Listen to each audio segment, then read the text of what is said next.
Os espíritos exercem sobre o mundo moral e mesmo sobre o mundo físico uma ação incessante. Agem sobre a matéria e sobre o pensamento e constituem uma das forças da natureza, causa eficiente de uma multidão de fenômenos até agora inexplicados ou mal explicados e que não encontram solução racional senão no espiritismo. As relações dos espíritos com os homens são constantes. Os bons espíritos nos incitam ao bem, nos sustentam nas provas da vida e nos ajudam a suportá-las com coragem e resignação. Os maus nos impelem para o mal. É para eles um prazer ver-nos sucumbir e nos identificar com eles. A simpatia que atrai um espírito para o outro resulta da perfeita concordância de seus pendores e instintos. Olá, meu nome é Jonas, seja muito bem-vindo ao Pode Evoluir. Olá, me chamo Ana Karenina e estamos aqui hoje com um convidado mais que especial, o Jacobson Trovão, que é palestrante espírita, coordenador da área da mediunidade da Federação Espírita Brasileira, facilitador do estudo Livro dos Médiuns do canal FEB TV e autor do livro Psicofonia na obra de André Luiz. Seja muito bem-vindo, Jacobson. Muito obrigado pelo convite. Feliz de estar aqui com vocês. Maravilha, e estamos aqui com ele para falar de uma temática muito importante, que é sobre a influência espiritual e a obsessão. Já vamos começar com a nossa primeira pergunta, que parece ser tão simples, mas que ela é muito importante em todos nós, né, para toda a nossa vida. Como os espíritos nos influenciam? Eu acho que essa questão é a que mais merece reflexão na atualidade, tanto para o adepto espírita, como não, porque ela é de interesse universal. Os espíritos nada mais são do que as pessoas desencarnadas, fora do corpo físico. O ponto principal é esse. Ou seja, no momento em que a gente sai do corpo, a gente muda de nome, passa a ser chamado de espírito. É como se fosse um ser diferente, que é a ideia comum que se tem, né? Algo estranho, mas não é estranho. É simplesmente uma condição que acontece e que a gente acostumou dizer isso espírito, e aí parece que não sente nada, que é um ser extraordinário, que é algo místico, mas na verdade são as pessoas. Nós temos que considerar espírito como gente, como são quando encarnados. Então, nós vamos ter pessoas boas e vamos ter pessoas menos boas. Isso existe aqui no plano físico e passa para o plano espiritual. Outra coisa que nós precisamos considerar para entender esse tema é que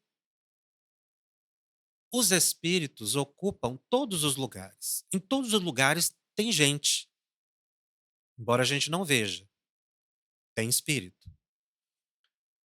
O que a gente pensa também, ou a ideia comum que se tem, é que mundo espiritual é algo distante de nós. Então, tem gente que faz uma relação assim, como se o mundo espiritual estivesse lá em cima, né? Que essa ideia de céu, né? Então, nós temos o mundo espiritual lá embaixo também, mas isso também é um mito. Até porque a Terra gira, né? O alto e baixo é muito relativo. O mundo espiritual é onde estão os espíritos, se a gente considerar assim. É o lugar da sociedade dos espíritos. E onde os espíritos estão? Continuamente ao nosso lado, ao lado de todas as pessoas. Então, o mundo espiritual, considerado assim, é aqui. Nós estamos mergulhados no mundo espiritual. Não é algo distante. Quem lê, por exemplo, alguma obra espírita e vê lá a cidade Nosso Lar, costuma fazer essa relação também de que nosso lar é um espaço específico, o mundo espiritual é lá. Não é. O mundo espiritual é onde nós estamos. Porque nós também somos espíritos, só que estamos dentro de um corpo físico. E isso relativamente falando. Porque todas as noites, quando a gente dorme, nós nos afastamos do corpo físico, vivemos a vida de espírito. Nós temos, na verdade, duas existências, uma física e uma extrafísica. O ser humano é um ser interexistencial. Nós existimos em duas dimensões: a física, quando estamos acordados, e a extrafísica ou espiritual, quando estamos dormindo, porque ninguém fica preso ao corpo físico quando dorme. Nós estamos ligados ao corpo físico e a lembrança disso se chama sonho, que é a vivência extracorpórea. Inclusive, quem dorme muito vive mais a vida de espírito que a vida física, né? Porque ele passa mais tempo fora do corpo, do lado de lá, como costuma dizer. Mas não existe lado de lá, existe um lado só, que é esse da existência total, mas que se divide em dimensão física e dimensão espiritual. Que, aliás, é a melhor expressão do que falar mundo espiritual, mundo material. É dimensão. Os espíritos estão numa dimensão diferente da nossa. Então, consideradas essas duas premissas, de que espírito é gente e de que a dimensão espiritual é onde nós estamos, nós continuamente estamos convivendo com espíritos. Resta saber quem são esses espíritos e como eles nos influenciam. E aí, nós temos que entender um outro aspecto explicado pelo Espiritismo. O nosso pensamento, ele não está preso à caixa craniana, ele se expande. Que, inclusive, a parapsicologia tem identificado isso, ou seja, a possibilidade de uma ação psíquica fora do corpo, que é a projeção do pensamento. Então, essa projeção, essa possibilidade da mente se expandir, de se irradiar, ela é comum no ser humano. Todos nós temos a capacidade de exteriorizar o pensamento, embora não o vejamos. É como as ondas de rádio, as ondas Hertz, que se propagam no espaço, a gente não vê, mas bastou ter um aparelho com a qual que seja capaz de sintonizar, ele vai captar ali dados, imagens e sons. O pensamento é como as ondas Hertz do rádio, do celular. Ele se expande em torno de nós. E nesse processo de expansão em torno de nós, ele vai encontrar outros pensamentos que também estão expandidos. Como eu disse, isso é uma característica do ser humano, é uma potencialidade psíquica. Então, como é uma possibilidade psíquica humana, ela existe em quem está no corpo físico e quem está fora do corpo físico, os espíritos. Então, nós estamos irradiando ondas mentais que vão encontrar outras ondas mentais com as quais se sintonize. Não é qualquer aparelho que sintoniza com qualquer tipo de onda, não é? Tem aparelhos que têm capacidade de imagem e som, tem outros que têm capacidade apenas de som, outros têm a capacidade apenas de dados. São modos de transmissão das informações. Então, os aparelhos também eles trabalham em plano de sintonia. A gente, quando quer uma rádio, por exemplo, você sintoniza naquela faixa de ondas daquela rádio. Então, o nosso pensamento funciona assim. Nós temos um pensamento que André Luiz diz que ele é mento eletromagnético. Ele se propaga em forma de ondas e vão encontrar outras ondas mentais. No momento em que encontram outras ondas mentais, ocorre a chamada sintonia. E é aí que começa a influência. Porque nós captamos pensamentos, como irradiamos pensamentos. A esse fenômeno psíquico de transmissão de pensamento, de contato de sintonia de pensamentos, dá-se o nome de mediunidade. Então, todas as pessoas são médiuns, que é uma terminologia que precisa ser popularizada num sentido mais amplo. Quando hoje a gente considera médium apenas os que produzem fenômenos, veem espíritos, psicografam, incorporam ou têm psicofonia. Esses são chamados médiuns ostensivos. Mas a maioria da população é médium não ostensivo no sentido de produzir esses fenômenos. Produz um outro fenômeno, que também, de certa forma, é ostensivo, embora mais subjetivo, que é esse contato mental. Esse contato mental gera no ser humano, nas pessoas, o que a gente chama de intuição e inspiração. Todas as pessoas têm intuição, têm inspiração. O que é intuição e a inspiração? Influência de outras mentes. Eu disse outras mentes, significando que um encarnado também pode transmitir o pensamento para um outro encarnado, e a parapsicologia chamou isso de telepatia, que é um fenômeno hoje estudado e perfeitamente reconhecido. Qual é o nome disso? Mediunidade. É um fenômeno mais sutil, mas perfeitamente comprovável. Portanto, é ostensivo também. Mozart dizia-se inspirado. Perguntaram a ele como é que ele produzia as sinfonias. Ele disse que não sabia. Ele caminhava por um parque, por um jardim, e a música lhe surgia na totalidade à mente. Ele só sentava e escrevia. Ou seja, ele era um médium inspirado, como nós todos somos inspirados. Mozart percebia, a maioria de nós não presta atenção no pensamento, então não percebe. Então, por que existe a influência? Porque somos médiuns. Mas, como disse, é uma expressão que precisa se popularizar no sentido de compreensão de que a gente pode captar outros pensamentos. Isso é mediunidade no ser humano. Então, todas as pessoas são médiuns. Agora, quem nos influencia? Eu colocaria mais essa pergunta, que também é de consequência. Aqueles com quem a gente se sintoniza. E com quem a gente se sintoniza? Com aqueles que a gente tem afinidade. Mas como é que eu vou saber? É simples. Olhe para você mesmo. O que você gosta, o que você pensa, o que você deseja, os seus mais ocultos pensamentos vão atrair espíritos que se simpatizam ou que têm sintonia com isso. A vida é assim. A vida de relação nossa, a gente convive com pessoas que a gente gosta.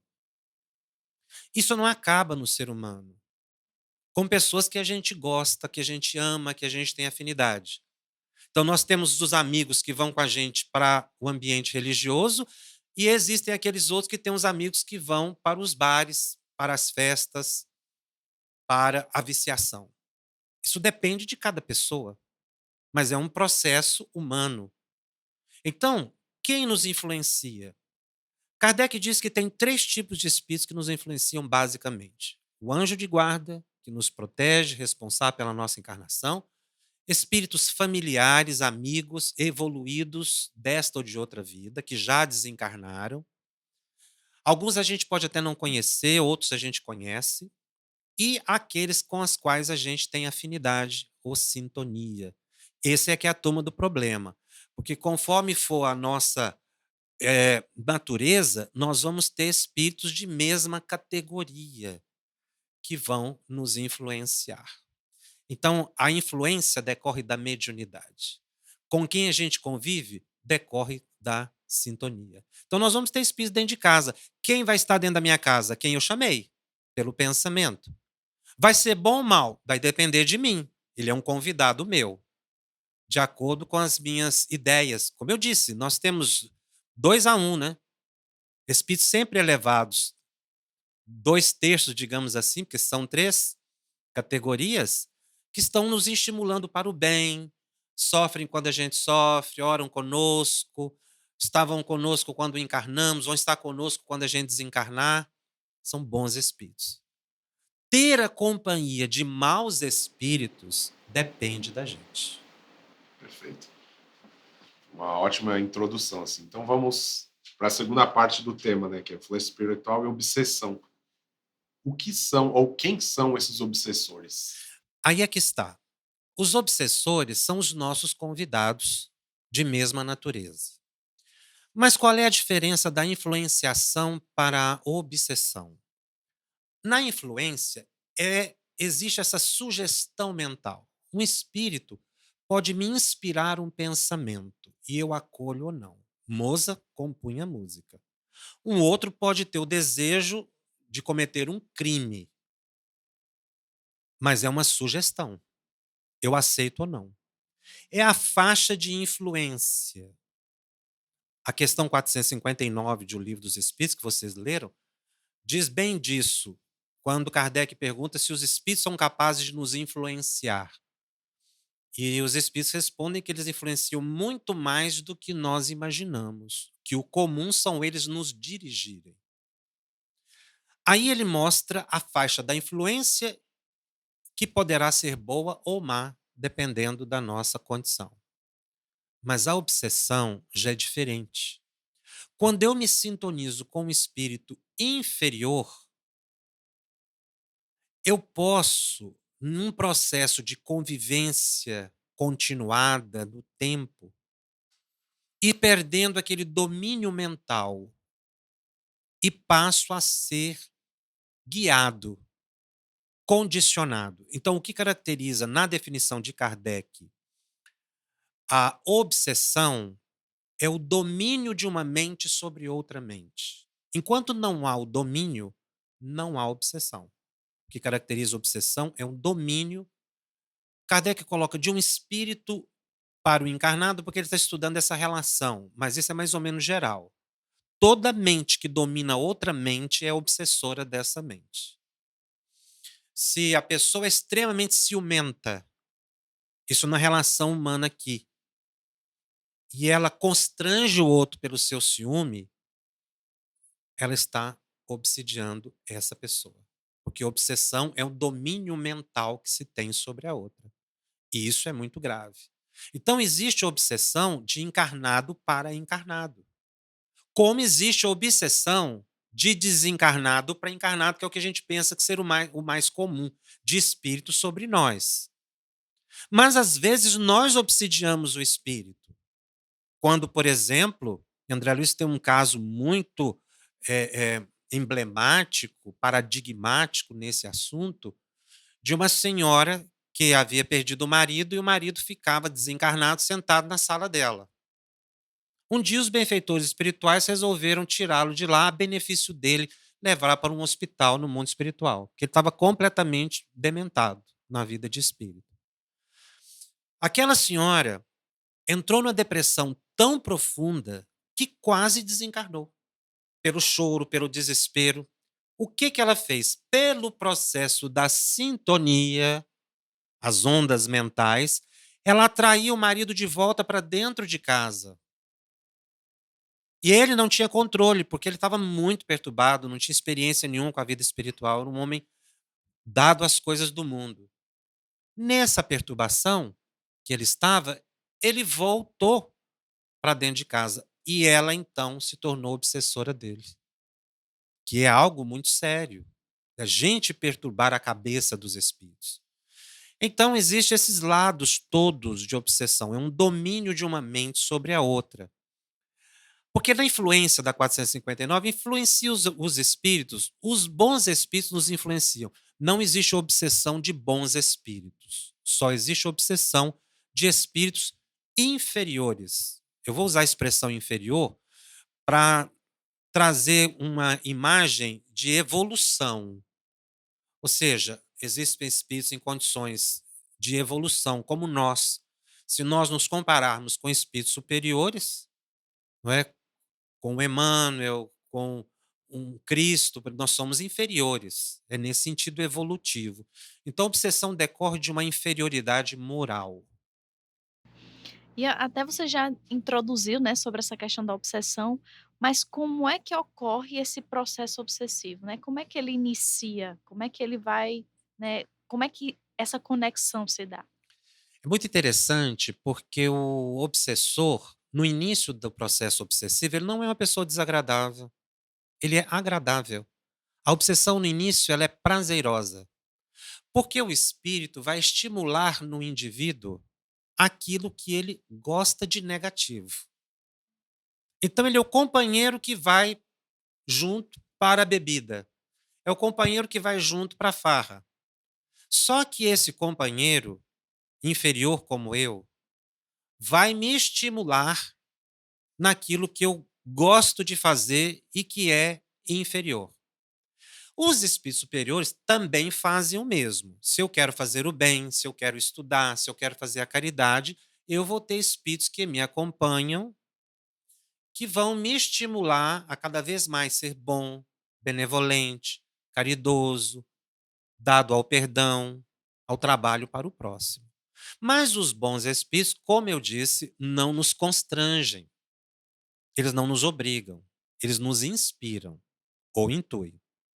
Já os obsessores é diferente, porque ele está ligado à pessoa que e os dois estão fazendo aquilo que gosta. E ninguém tem a tendência de deixar de fazer o que gosta muito facilmente. Senão seria muito fácil um alcoolista deixar de beber o álcool e se embriagar, né. Aí, dando esse exemplo da bebida alcoólica, nós podemos dizer que ninguém bebe sozinho. A pessoa sempre bebe com outra pessoa, encarnada ou desencarnada. Se ele está sozinho na casa dele, ele vai ter um desencarnado para beber com ele. Porque os afins se atraem. Se um espírito inferior quiser beber álcool, ele vai procurar quem? Quem bebe. Ele não vai procurar uma pessoa que vai trabalhar no bem em nome da caridade, que não tem o hábito do vício. Então, o que, que o espírito faz no início? Estimula o desejo de beber. E aí, aquele prazer da bebida se duplica, triplica. A bebida fica mais prazerosa, o que leva à tendência de se beber cada vez mais. Então, a obsessão é um processo muito delicado, perigoso, insidioso, imperceptível no início. É como se fosse um rabisco de desenho que fosse crescendo, crescendo, crescendo, a partir de um processo de afinidade em que a pessoa está agindo negativamente no mal, e isso vai ampliando o domínio de um espírito sobre o outro, porque depois a pessoa não quer largar a outra. O espírito não quer se afastar, porque ele sabe que ali ele tem alguém que está subordinado a ele. Eu dei exemplo agora, dei o exemplo agora da bebida, mas você pode ter outros exemplos, como falar mal da vida alheia. Isso é uma atitude infeliz. Não é saudável. Que tipo de espírito vai me acompanhar? Aqueles que gostam de falar mal da vida alheia. Então eu vou falando mal da vida alheia cada vez mais estimulado por espíritos que querem denegrir a imagem do outro. Ou posso ter um outro tipo de perturbação, no caso da maledicência. Pessoas que sabem que eu estou agindo mal, mas que são espíritos inferiores. Então eles começam a me perturbar, a me atrapalhar, porque eu estou dando uma brecha, eu estou falando mal e ele não gosta. Então ele me obsedia também, porque ele quer que eu pare de falar mal. E aí ele me perturba, porque ele gosta da outra pessoa que eu estou falando mal. Mas é um espírito inferior. Então ele não chegaria em mim e daria um bom conselho: olha, para de falar mal das pessoas, até porque eu não ia obedecer, porque isso é um vício moral. Então, pode acontecer obsessão nesse caso, ou me estimular, ou querer me prejudicar. Então, o processo obsessivo ele se inicia silenciosamente, não é algo abrupto. Isso se constrói no tempo, cada um tem o seu tempo e decorre de uma afinidade que, como eu disse no início, ela é muito agradável, porque o espírito aumenta o platô do desejo, da satisfação, até que ele passa a dominar a pessoa. Vou fazer uma pergunta que não está aqui no roteiro, mas uma coisa que me chamou a atenção que eu já sei dessa questão, mas no intuito da resposta da pergunta que eles até nos dirigem.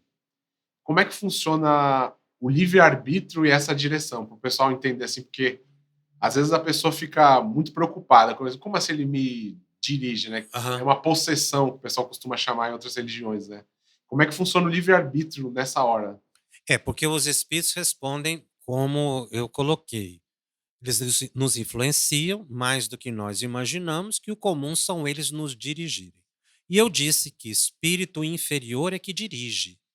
Espírito superior nos inspiram. A gente aceita ou não.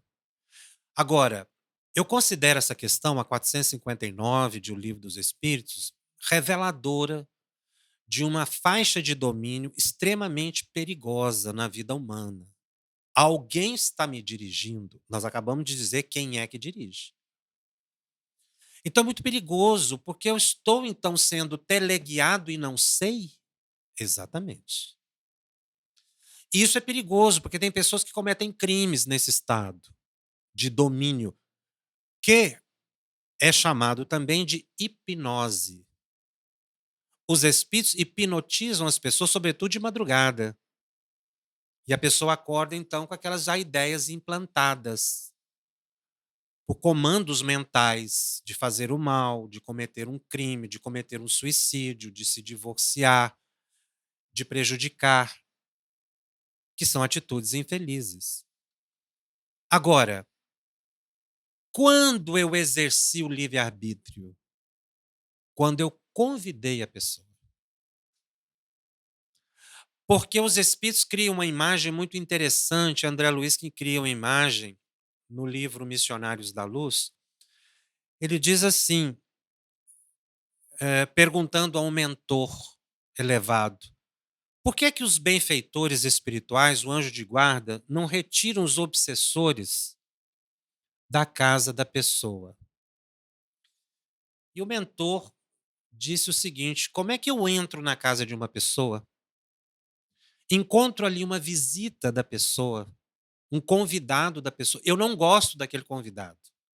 Eu tenho direito de mandar aquele convidado embora na casa do outro? E eu que entrei lá? Eu não tenho esse direito. Então, a obsessão, ela nasce com um convite mental, basicamente. Tecnicamente, são chamadas de brechas psíquicas, que são atitudes infelizes desta vida ou de outra vida. São as brechas morais, as brechas psicológicas, as brechas psíquicas, que a gente está chamando aqui de convite. Então, eu exerci o livre-arbítrio no momento em que eu convidei. Agora, se depois o convidado não quiser ir embora e estiver me dominando, foi porque eu deixei. Então, esse domínio não me retira o livre-arbítrio, porque eu já o exerci. Ah, mas a partir daí eu perdi o livre-arbítrio? Sim, porque eu dei permissão a alguém para dominar a minha casa mental. Eu entreguei minha casa para ele, agora eu não posso reclamar se ele não quiser ir embora. E ele não vai muito facilmente, dependendo da brecha moral que eu dei, ou da falha moral que ele encontrou em mim. Porque ele vai ver que eu sou uma pessoa fraca moralmente. E não vai se desprender do meu pensamento com muita facilidade. Porque não é interesse dele também. Agora, é muito importante quando a gente fala dele, obsessor, o obsessor não é uma pessoa desconhecida. Aí é que está. Ele não é um estranho, porque estranho não entra na casa de estranho. A gente só vai na casa de quem a gente conhece e tem amizade. Então, o obsessor é alguém que tem ligação conosco, sobretudo nas ações inferiores, desta ou de outra vida. O obsessor, muitas vezes, é a vítima do passado, porque a palavra obsessor ou obsessão é uma palavra técnica do espiritismo para definir um tipo de fenômeno, que é o domínio mental de um ser sobre o outro. Mas o obsessor, essa palavra, ela não pode se tornar uma pecha, no sentido de eu menosprezar o outro chamando ele de obsessor, como o culpado, o responsável, e ele às vezes não se defende porque ele já não tem corpo físico. Então a gente cria esse mito de que o obsessor é alguém mau que está prejudicando o bonzinho, que é a gente vítima quando encarnado. Não é assim. Ele muitas vezes é a vítima das nossas atitudes. Porque eu dei alguns exemplos aqui no sentido de convivência de interesses, não é? Como o caso da maledicência, como o caso da bebida alcoólica e todo tipo de vício moral. É uma questão de convivência de alguém que eu convidei.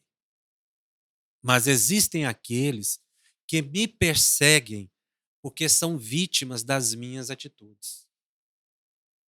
Então, o obsessor não é só quem prejudica, é o prejudicado. Ah, por que que Deus não limita isso? Por causa do livre-arbítrio dele e meu. Eu causei um mal, então eu não posso reclamar de alguém que vem cobrar esse mal. Porque agora eu não lembro, eu sou a vítima. Então a gente precisa mudar um pouco o olhar sobre essa questão do obsessor e ver que são pessoas infelizes, que estão em estado de sofrimento mental, moral e muito grande, porque não tem um corpo físico, não tem um amortecimento, o filtro do corpo físico, do cérebro, que faz a gente esquecer o que fez na vida passada. Então, o obsessor, em muitas circunstâncias, é alguém que sofreu muito conosco. E agora eu quero livre-arbítrio. Mas como é que eu prejudico a pessoa e exijo depois uma liberdade? Como é que eu cometo um crime contra uma pessoa e quero viver a vida livre e não vou responder nas penas da lei? Se eu cometi um crime, eu vou para a cadeia, porque essa é a lei, é a legislação. Ninguém fica impune. É isso que acontece.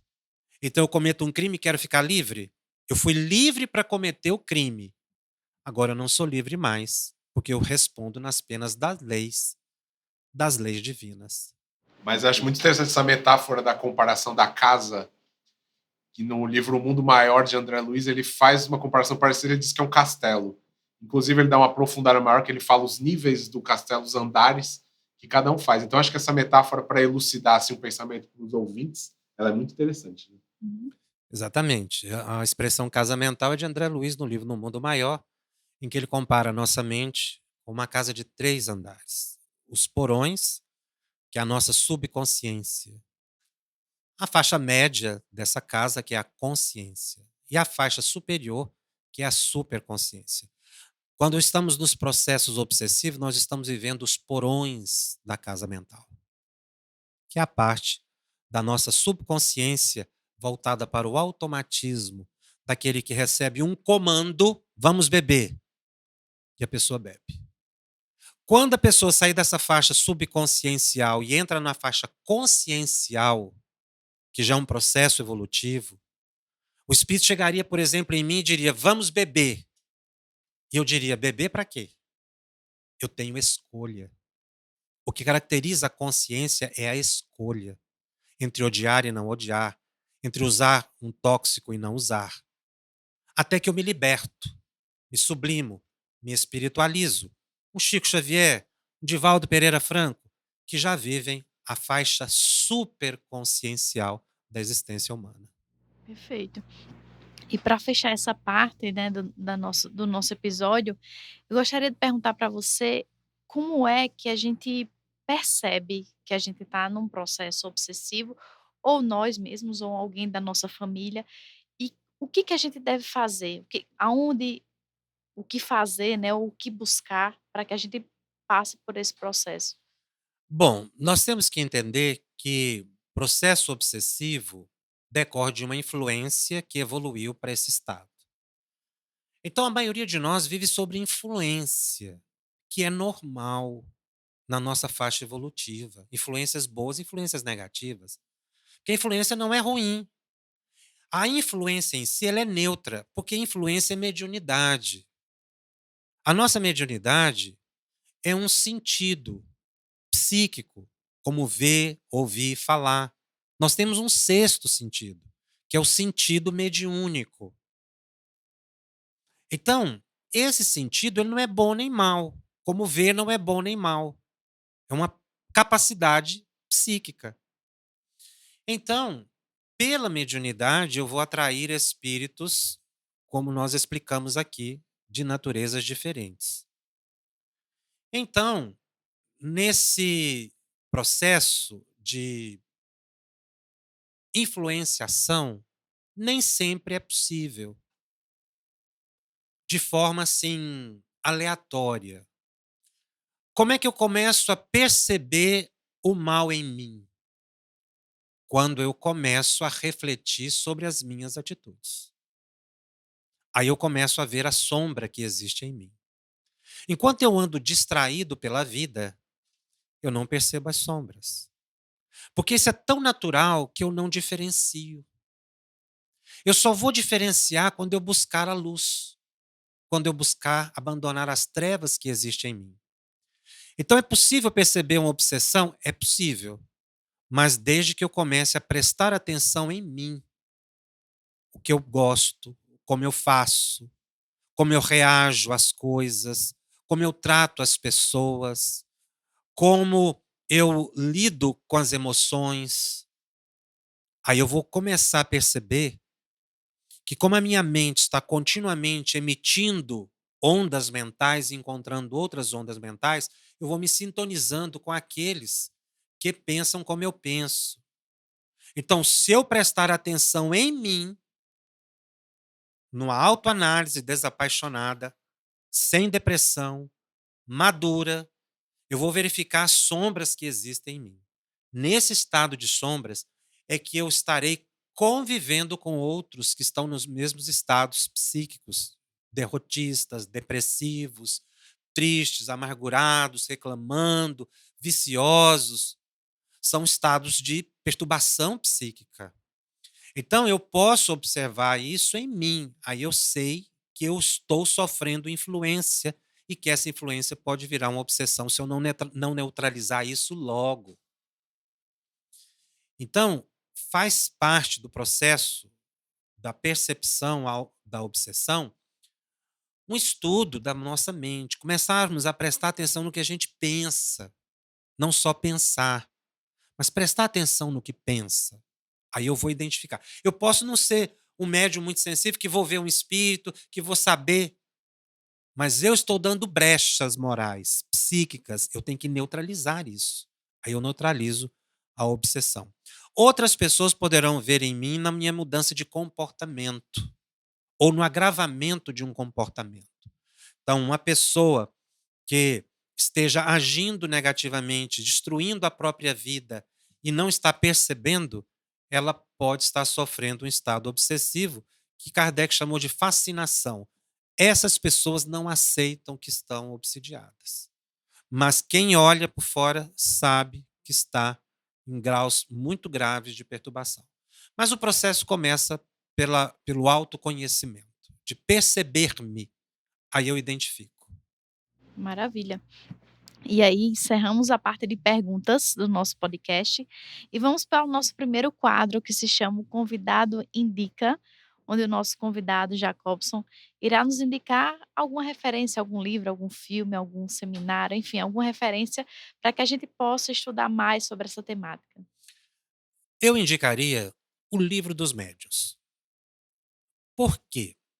Porque é uma obra muito pouco conhecida, muito pouco estudada. E em torno dela existe um mito. Qual é o mito? É de que essa obra desenvolve a mediunidade. Tem gente que morre de medo de ler o Livro dos Médiuns porque acha que vai desenvolver a mediunidade e não quer. Não acontece isso. Isso é um mito. Por quê? Porque só vai desenvolver a mediunidade quem tiver compromisso com essa mediunidade. Então, a mediunidade não se desenvolve só pela leitura de um livro. São vários outros fatores da vida da pessoa. A pessoa já nasce médium. As crianças são médios, porque essa capacidade psíquica humana que eu mencionei é de todos e nasce com a gente. Então, o livro dos médios precisa ser conhecido, tá? E aí, não querendo fazer uma propaganda, mas fazendo, pode estudar o livro dos médios comigo. Na FEB TV tem um programa que eu vou de capa a capa do livro dos médios, analisando, chamado Estudando o Livro dos Médios, em que a gente desmistifica essa ideia da obra e traz elucidações sobre temas como esse que nós tratamos aqui hoje. Estudando o Livro dos Médios na FEB TV. Agora nós vamos para o último quadro aqui do nosso Pode Evoluir, que é o Verdade ou Mito. Você já até falou sobre algumas coisas sobre essa pergunta, alguma resposta, digamos assim, mas só para a gente carimbar o verdade ou mito, a pergunta é a seguinte: só pessoas ruins sofrem processos de obsessão? Parece que é, né? Mas, na verdade, a obsessão decorre de uma inferioridade moral. Somente as mentes inferiores sofrem obsessão, porque encontram outras mentes tão inferiores quanto. O que a gente precisa desmistificar é de que o obsessor é sempre mal e de que ele é sempre o culpado e que eu sou a vítima inocente no processo. Eu posso ter sido o causador da minha própria obsessão e, na maioria das vezes, sou. Então, a obsessão não existe em planetas superiores à Terra. Obsessão é um fenômeno de planetas inferiores. Um dia a obsessão vai desaparecer da Terra, porque nós evoluiremos. Então, acho que um grande mito é esse de que o obsessor é o mal e que nós somos vítima. A obsessão não é de espírito mal, é de espírito inferior, porque eu sou inferior. Porque se eu fosse superior, eu não sofreria obsessão. Ah, então é mito. É mito. Então, estamos encerrando mais um episódio do Pode Evoluir. Gostaria de agradecer imensamente a sua presença aqui por colocar um pouquinho de tempo, né, e esclarecer tantas coisas para a gente. Muito obrigada, Jacobson. Seja sempre muito bem-vindo. Quem sabe nas próximas temporadas também possa participar trazendo outras temáticas. Então, gratidão. Eu que agradeço. Muito obrigado. E você fica conosco nesse episódio, continue com a gente nos próximos episódios, que você também pode evoluir.